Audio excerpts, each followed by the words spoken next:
nandun sa ibang bansa. Hindi ko naman sinabi na nagtago. May nagsasabing nasa ibang bansa. They know who they are. Meron naman dyan talagang mga notorious. Matagal nang ganito ang ginagawa. Sorry na lang. Mga kaalam, may isang malaking balita na dapat nating pag-usapan. Ayon sa nakalap na impormasyon ng Senado, may ilang contractor na kasama sa mga proyekto para sa flood control ang nakalabas na ng bansa. Ang tanong ng marami, bakit sila nakalabas at paano nangyari na hindi sila napigilan? Pero bago po ang lahat, baka pwedeng palike ang video na ito. Dahil napakalaking bagay na ito sa aming content creators. Maraming salamat po. Alam natin na malaking halaga ang inilaan para sa mga proyekto laban sa pagbaha. Sa bawat tag-ulan, napakaraming Pilipino ang nahihirapan dahil sa baha na hindi lang nakakasira ng ari-arian, kundi nakakaapekto rin sa kaligtasan ng bawat pamilya. Kaya dapat ay maayos at malinaw ang pamamahala ng pondo para sa mga proyektong ito. Pero ang lumalabas ngayon, imbes na maging solusyon ito sa problema, may nabubuo pang duda kung nagagamit ba talaga ang pondo sa tamang paraan. Sinabi ni Senator Rodante Marcoleta, chairman ng Senate Blue Ribbon Committee, na may ilang contractor na nasa Amerika na.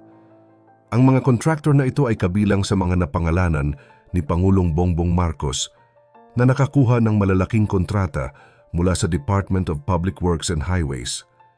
Dahil wala pang kaso laban sa kanila, wala ring naging legal na paraan para pigilan ang kanilang pag-alis. Kung iisipin, hindi patas ito para sa mga mamamayan. Ang pondo ng bayan na dapat ay nakalaan sa proteksyon laban sa baha ay maaaring nasasayang. Samantalang ang mga ordinaryong tao, araw-araw nahihirapan tuwing bumubuhos ang malakas na ulan at tumataas ang tubig sa kalsada. Isa sa mga contractor na tinukoy ay si Edgar Acosta, presidente ng High Tone Construction and Development Corporation.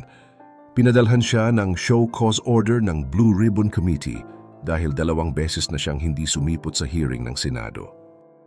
Sa kautosang ito, kailangan niyang ipaliwanag kung bakit hindi siya dapat ma-cite in contempt o maparusahan ng Senado.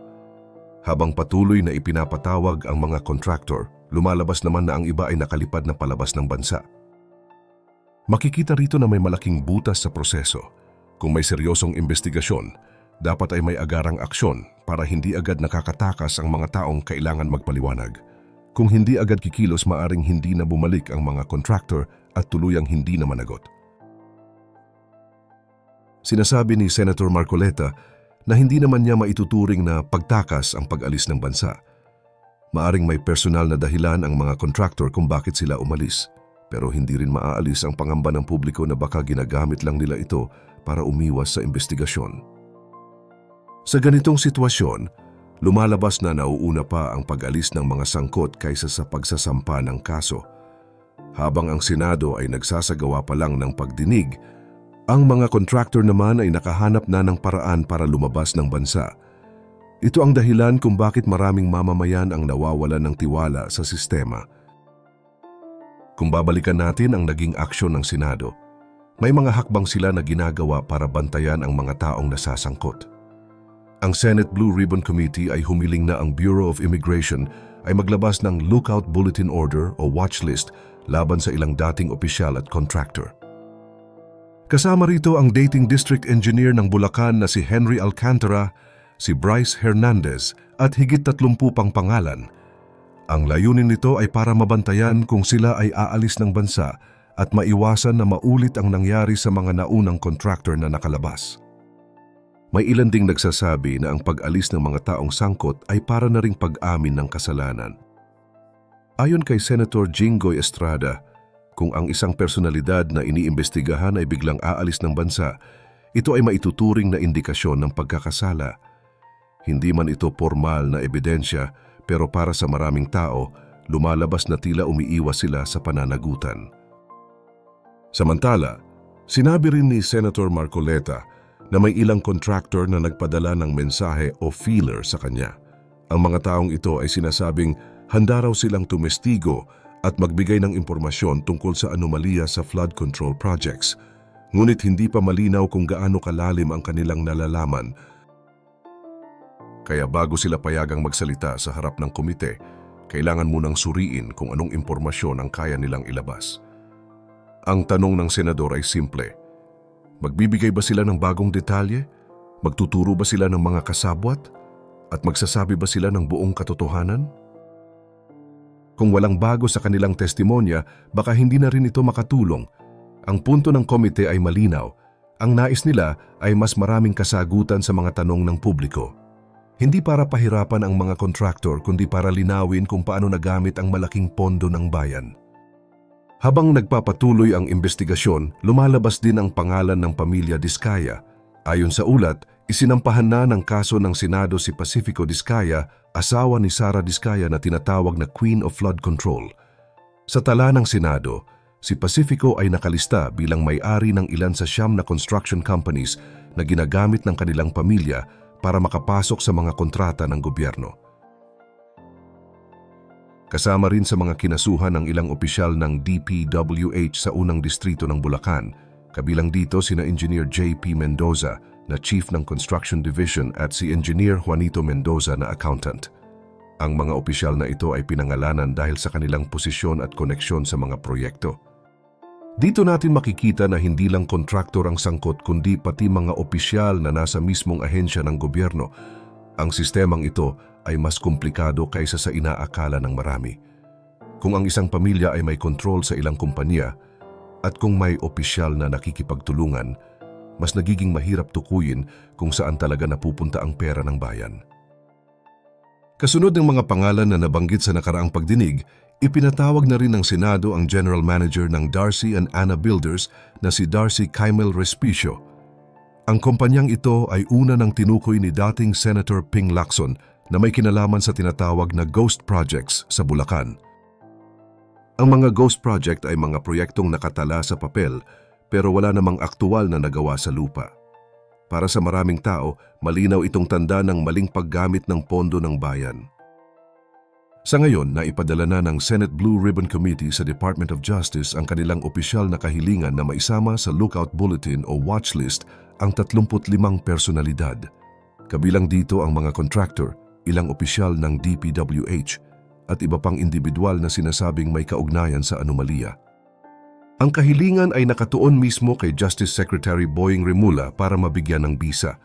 Kapag naisama sa Lookout Bulletin, mababantayan ng Bureau of Immigration ang kilos ng mga taong ito at hindi basta makakaalis ng bansa. Ayon kay Senator Marcoleta, may nakatakdang investigasyon na gaganapin sa darating na Lunes kung saan kailangan humarap ang lahat ng ipinatawag na personalidad. Ang plano ng komite ay pag-aralan din ang posibilidad na magsagawa ng hearing tuwing Biyernes o sa mga araw na walang sesyon sa Senado. Ang rason dito ay para maging mas mahaba ang oras ng pagdinig at masusing masuri ang lahat ng impormasyon. Para sa komite, mahalaga na ang mga pagdinig ay hindi minamadali. Kapag maiksi ang oras, maraming tanong ang hindi na itatanong at maraming detalye ang hindi na ipapaliwanag. Kaya mas gusto nilang bigyan ng mas mahabang panahon ang investigasyon para maipakita sa taong bayan na seryoso nilang tinutugunan ang isyong ito. May isa pang desisyon ang Blue Ribbon Committee na mahalagang tandaan. Hindi na nila tatanggapin ang mga representative na ipinapadala ng mga contractor at opisyal ng DPWH. Ang ibig sabihin hindi sapat na may tagapagsalita lang na dadalo sa pagdinig. Ang gusto ng Senado ay mismong mga may-ari ng kumpanya at ang mga opisyal na direktang may alam sa mga proyekto ang humarap. Para kay Senator Marcoleta, sila lang ang makakapagbigay ng malinaw na sagot sa lahat ng tanong. Kung may representative lang na dadalo, maaring wala itong alam sa mga dokumento at detalye ng proyekto. Kaya ang mga ganitong kinatawan ay papayagan lang na manood mula sa gallery ng Senado, ngunit hindi sila bibigyan ng pagkakataon na sumagot sa mga tanong ng mga senador. Ang utos ay malinaw. Ang mga taong may direktang koneksyon at responsibilidad ang dapat humarap. Ang hakbang na ito ay isang mahalagang pagbabago sa takbo ng investigasyon. Sa halip na paulit-ulit na paliwanag na kulang sa detalye, ang mismong mga taong responsable na ang haharap sa publiko. Ito ay makakatulong para hindi na maantala ang pagkuha ng totoong impormasyon at para mas mabilis na makita kung sino ang dapat managot. Sa kabuuan, malinaw na ang usapin ng flood control projects ay hindi lang simpleng proyekto ng gobyerno. Ito ay salamin ng kung paano ginagamit ang pera ng bayan at kung paano nagkakaroon ng butas sa sistema kapag walang mabilis na aksyon. Ang mga kontraktor at opisyal na dapat sumasagot ay nakakalabas pa ng bansa at nagiging mahirap silang habulin. Sa ganitong sitwasyon, kailangan nating bantayan at singilin ang mga dapat managot. Pero mga kaalam, gusto ko ring itanong sa inyo, kung kayo mismo ang palaging binabaha, paano ninyo mararamdaman ang ganitong klasing balita? Ibahagi mo naman ang sagot mo sa ibaba at huwag kalimutang mag-like at subscribe para sa mas marami pang updates gaya nito.